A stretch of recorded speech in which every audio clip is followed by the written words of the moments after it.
실제 구강건조증이라고 병으로 진단을 하려면 분당 0.1mm 이하로 침이 나올 때 병이라고 하는데, 입에서 냄새가 좀 많이 날 수가 있습니다.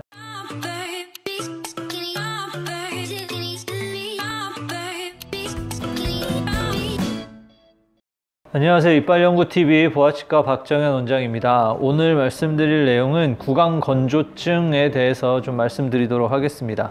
입안에는 이제 침이 나오는 침샘이 여러 군데 있는데요. 제일 큰 거는 귀 밑샘이라 그래서 요 위치에 있습니다. 귀 밑에는 아니고 사실은 귀 앞쪽에 있는데, 여기 요 부분에 이렇게 안쪽에 크게 침샘이 있고요. 턱 밑에 또 혀 밑에 요 아래쪽에 턱 밑샘, 혀 밑샘 이렇게 세 개의 큰 침샘들이 있습니다. 이 큰 침샘들에서 침을 만들어서 볼을 통해서 스며 나오는 게 아니고요.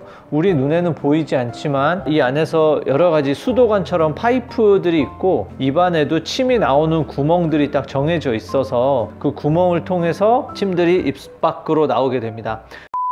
근데 이렇게 큰 주된 세 개의 침샘만 있는 건 아니고, 뭐 입술 안쪽이라든지 입안에 그냥 조그만 작은 침샘들은 꽉 이제 차 있게 됩니다. 그 침샘에서도 침이 만들어져서 입안으로 관을 통해서 이제 나오게 되는데, 구강건조증은 어쨌거나 입안에서 침이 잘 안 나와서 입이 마르는 걸 말하게 됩니다. 원인은 여러 가지가 있을 수 있는데, 전신적으로 뭐 빈혈이 있다거나 당뇨가 있다거나 어떤 여러 가지 질환들의 하나의 증상으로서 같이 나타나기도 하고요. 아니면 약을 먹는데, 예를 들어 뭐 고혈압이 있어서 약을 먹는다거나 우울증이 있어서 약을 먹는다거나, 이렇게 다른 질환들을 치료하기 위해서 먹는 약이 그 부작용으로서 침샘이 침이 나오게 하는 것을 좀 저하시켜서 구강건조증이 오는 경우도 많이 있습니다.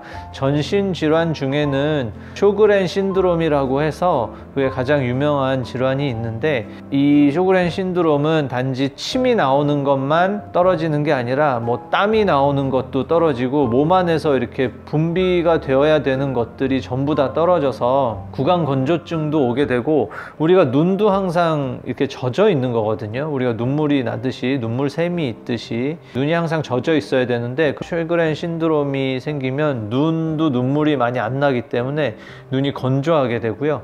우리가 눈이 건조하게 되면 되게 눈이 시잖아요. 근데 그게 질환으로 있게 되면 눈을 뜨고 앞을 보는 거에도 문제가 생기고, 심한 경우 실명할 수도 있습니다. 뭐 그런 어떤 전신 질환의 일환으로 구강건조증이 나타나기도 합니다. 또 한 가지는 항암 치료를 받는 경우에 그 중에 하나가 이제 입안에 있는 이런 점막세포, 피부에 있는 이런 세포들은 빨리빨리 자라고 하지 않습니다. 그런데 우리 입속에 있는 이 볼 안쪽이나 이런 데 좀 말랑말랑한 이런 점막 또는 침샘이나 이런 세포들은 정상적인 상태에서도 피부 세포보다 훨씬 빠르게 만들어지고 세포들이 다시 죽고 하거든요. 그래서 항암 치료를 하게 되면 침샘이나 입안에 있는 이런 점막 같은 곳들이 같이 공격을 당합니다. 머리에 있는 모낭세포도 마찬가지죠. 그래서 항암 치료하면은 머리가 빠지는 것도 그렇고요. 그래서 항암 치료를 하고 나면 입안이 많이 헐고, 그리고 침샘이 기능이 공격을 당하면서 구강건조증이 같이 오는 경우들이 있습니다. 근데 이 침이라는 거는 그냥 맹물이 아니라 아주 중요한 역할을 합니다. 그 안에는 어떤 면역 기능도 들어있고요. 윤활제 기능도 있습니다. 우리가 입안에서 혀가 막 움직이잖아요. 혀가 움직이고 입술도 움직이고 하는데, 입술이 움직이면서 앞니에 쓸리거나 막 이런 거 없잖아요. 어금니에 부딪히거나, 물론 밥 먹다 실수로 깨무는 경우는 있지만 정상적으로 움직일 때 되게 부드럽게 움직이고, 혀가 움직이는데 뭐 치아에 베이고 뭐 이런 건 없잖아요. 그게 다 침이 이 윤활제 역할을 하기 때문인데, 구강건조증이 오게 되면 너무 마르니까 이 마른 상태에서 입안에 있는 점막이 막 치아에 들러붙고, 그러다가 움직일 때 까지고 막 상처도 나고요.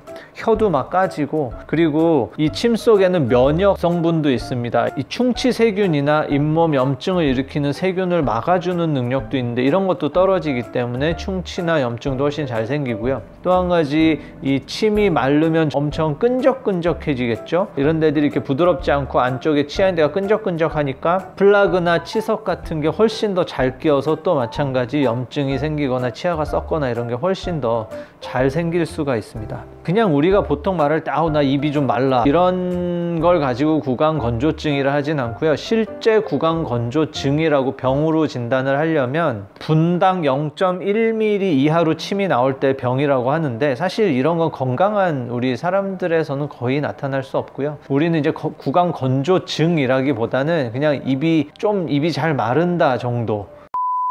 이렇게 입이 마르게 되면 한 가지, 입에서 냄새가 좀 많이 날 수가 있습니다. 염증이 잘 생기고 충치가 잘 생기기 때문에 냄새가 나기도 하고요. 침 속에는 여러 가지 성분들이 녹아 있는데, 침이 건조해지게 되면 그 안에 있는 성분들이 이제 휘발되면서 날아가면서 이 안에 그 황의 화합물들이 보통 입냄새를 만드는데요. 이런 것들이 입안에 침 속에 녹아있던 것들이 휘발되면서 입냄새가 많이 나게 됩니다. 지금 저처럼 말을 쉬지 않고 계속하면 우리가 입이 마르잖아요. 단내 난다 라고 우리가 얘기하는 그런 식으로 입이 마르면 냄새가 좀 날 수가 있고요. 병이 아닌 경우에는 그냥 그 순간에 우리가 물을 좀 자주 먹어주거나 가글을 하거나 이러면 그것만으로 해결을 할 수 있게 됩니다. 그렇지만 실제 이게 질환이 되면은 그런 식으로는 해결이 안 되겠죠. 그래서 어떤 약을 쓰거나 다른 방법을 써야 합니다. 구강건조증의 원인을 아주 크게 두 가지로 나눠서, 진짜 침샘은 침을 만드는 기능은 있는데 침이 못 나오는 경우다 라고 하면, 이런 경우에는 우리가 신 음식 같은 걸 보면 침이 쫙 나오잖아요. 우리가 어떤 자극을 주면 침샘에서 침이 나오게 되는데, 그런 것들 때문에 사탕을 먹는다거나 껌을 씹는다거나 이런 것들로 자극을 해서 침이 계속 나오게 만들긴 하는데요. 개인적으로 껌을 씹는 것은 턱에도 너무 안 좋고 사탕을 먹는 걸 조금 더 권하는데, 그래서 자일리톨 사탕을 많이 권해드리게 됩니다. 그런데 간혹은 항암 치료를 했다거나 침샘이 아예 기능이 떨어져 버려서 자극을 해도 침이 나올 수가 없는 경우도 있거든요. 이런 경우에는 인공타액이라고 해서 이 침을 대체할 수 있는 인공 물질을 넣을 수밖에 없는 거죠. 너무 마르니까. 그걸 입에다 넣어서 인공타액으로 사용을 하는 경우도 있습니다. 오늘은 구강건조증의 원인과 어떤 증상이 있고 보통 어떻게 치료하느냐에 대해서 좀 설명을 해드렸고요. 이에 대해서 더 궁금증 있으시면 댓글 달아주시면 추가적으로 알려드리도록 하겠습니다. 감사합니다.